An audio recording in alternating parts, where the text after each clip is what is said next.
Alright guys, I'm back here. I've got all my FPV gear put on here. I've got my 1.2 gigahertz 1 watt transmitter up here on the wing. If you're wondering why I didn't spread it out any further, you have to remember your CG, but you also have to remember your center balance as well too. I've got a Dragon Link here, but the antenna spread all the way here. So if you imagine the center of the wing as your fulcrum, you got to make sure you balance it out that way as well too. So I pushed it out as far as I would go while still maintaining balance. It is a little bit heavier on this side, but I expect that the drag on the Dragon Link antenna on the side will cause enough downforce here to balance out the CG horizontally.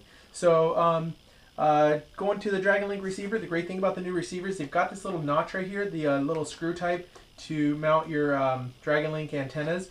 So what I've done is just stuck a little screw here through the winglet, and I've wedged the antenna down in here. So I expect this to stay fairly well up here. I'll do some testing just to make sure, but this allows me to disconnect this and take the winglet off if I need to transport or anything like that. Another really cool thing, the new Dragon Link antennas are, I guess you can say, ambidextrous. It doesn't matter which way it goes up and down as long as the antenna is pointed up and down.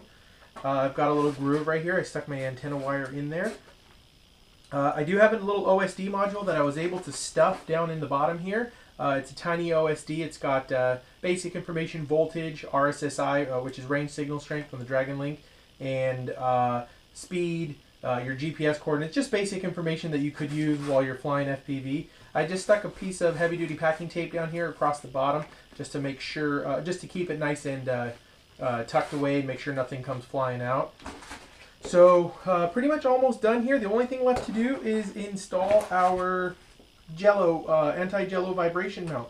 Now, there's a couple ways to do this. The easiest way that I think is going to be is get the screws that come in the kit here. And also, you guys will notice, I was kind of afraid that my FPV camera was going to be damaged by my battery sliding forward. So what I've done here is I took the little original battery stopper that comes with the pop wing kit. This little piece of foam comes with the kit. I just basically stuck it in here and hot glued it down. So what this will do is provide a little buffer. So if I come down a little bit too hard or on my landing I hit something, the battery doesn't come flying forward and knock out my camera or damage any kind of equipment. Because back here there's a little wire and little diodes and stuff, and they could easily be damaged. So this is a cool little mod you could do to protect your camera. There are some holes here at the bottom of the blunt section. I'm not sure if Pete intended to add any kind of hardware to that, but I think this piece that came with it does just great. So I'm going to go ahead and install the FPV pod, and I'll go ahead and get it all dialed in so I can show you guys how I'm going to attach the little earplugs that provide the anti-vibration. So for me, the easiest way would be to mount these little circle pieces first before attaching it to this, because that way it gives you some room to work to get in there.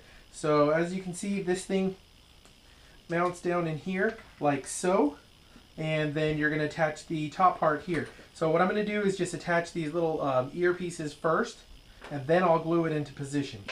And now another little mod that I think you guys could do, and it shouldn't be too hard, is when you mount this on here, so long as you leave the included screws a little bit loose, they're the self-locking type screws, and as long as you leave them a little bit loose, it'll actually act as a hinge. So if you guys wanted to, you could put a servo here and make a tilt pod. I don't know if I might have said a little bit too much, but there might be a little mod like that coming out soon.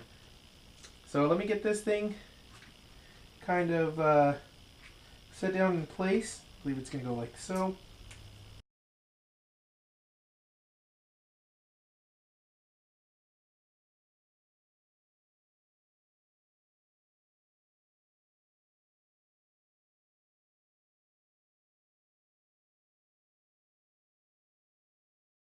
Alright, so we've got the pod up there. I'm going to go ahead and line that up, do some dry fitting there, grab my CA.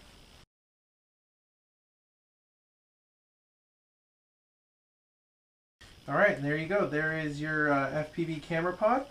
Now I'm going to add the little jello pieces, the little jello balls. You got to be really careful with the jello balls because they're really light foam. So I think if you use I'm going to use hot glue, but if you use the hot glue, it might be too hot and actually melt it. So I'm going to give it a second. Put it down. Give it a quick second.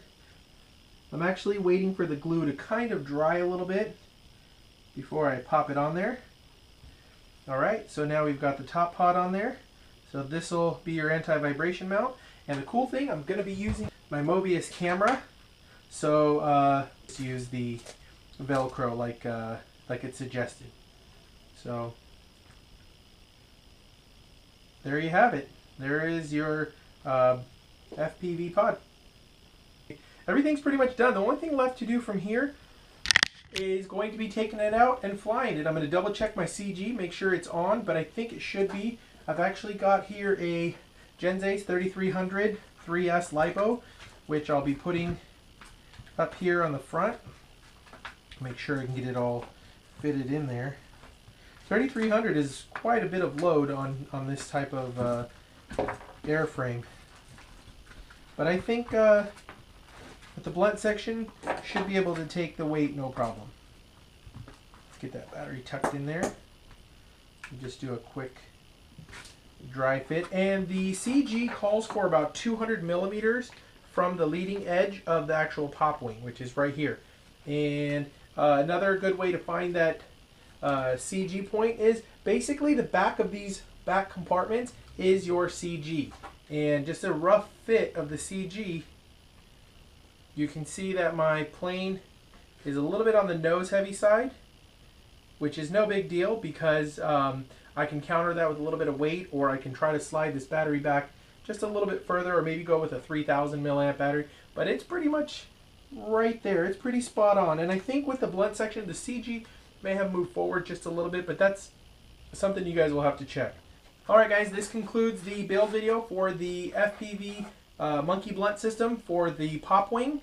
This is the kit that completely transformed your pop wing into a FPV flying machine. If this build video helped you and you were able to get some cool tips on putting together your own FPV monkey blunt system, make sure you guys click the like button. If you guys have any suggestions for me, or you guys like to see anything in the future, don't forget to put that in the comments below. I want to thank Peter from FPV Monkey, or Monkey Blunt, for sending me the Monkey Blunt system for the prototype for this to demo it.